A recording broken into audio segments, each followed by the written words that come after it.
নতুন মদের দোকান চালু করছে সৌদি আরব। মধ্যপ্রাচ্যের দেশ সৌদি আরব আরও দুটি মদের দোকান চালু করার পরিকল্পনা করছে। এর মধ্যে একটি দোকান দেশটির রাষ্ট্রায়ত্ত তেল কোম্পানি আরামকোয়ের বিদেশি ও অমুসলিম কর্মীদের জন্য চালু করা হবে।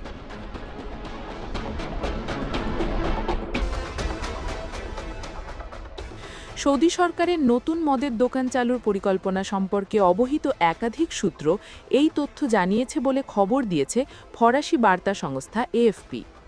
সৌদি আরবের পূর্বাঞ্চলীয় রাজ্য দাহারান এবং জেদ্দা শহরে কূটনৈতিকদের জন্য নতুন দোকান চালুর এই প্রস্তুতি দেশটির ডি ফ্যাক্টো শাসক যুবরাজ মোহাম্মদ বিন সালমানের উদ্যোগে চলমান ভিশন 2030 বাস্তবায়নে আরেকটি মাইলফলক হিসাবে দেখা হচ্ছে।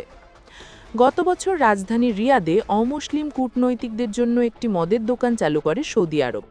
৭৩ বছর আগে মদের দোকান চালুর ওপর নিষেধাজ্ঞা আরোপের পর দেশটিতে এটিই ছিল প্রথম দোকান।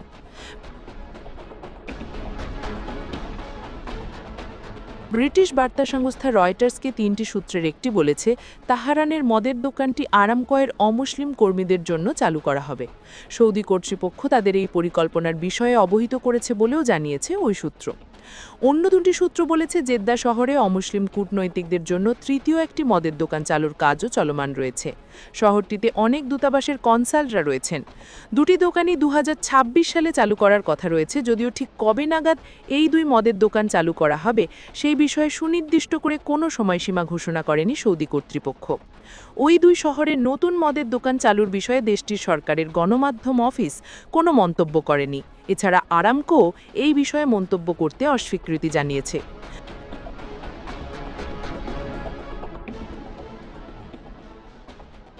রিয়াদের কূটনৈতিক এলাকার একটি ভবনে বুজ বাংকার নামে পরিচিত দোকানটি চালুর পর আনুষ্ঠানিকভাবে নিয়মকানুন পরিবর্তনের কোনো ঘোষণা দেওয়া হয়নি। দুটি সূত্র বলেছে, সম্প্রতি রিয়াদের দোকানের গ্রাহক তালিকায় সৌদির অমুসলিম প্রিমিয়াম রেসিডেন্সিধারীদের অন্তর্ভুক্ত করা হয়েছে। দেশটির এই প্রিমিয়াম রেসিডেন্সি উদ্যোক্তা, বড় বিনিয়োগকারী এবং বিশেষ দক্ষতা সম্পন্ন ব্যক্তিদের দেওয়া হয়। রিয়াদের দোকানটি চালুর আগে কেবল কূটনৈতিক মেল, কালোবাজার কিংবা ঘরে তৈরি মদ পাওয়া যেত।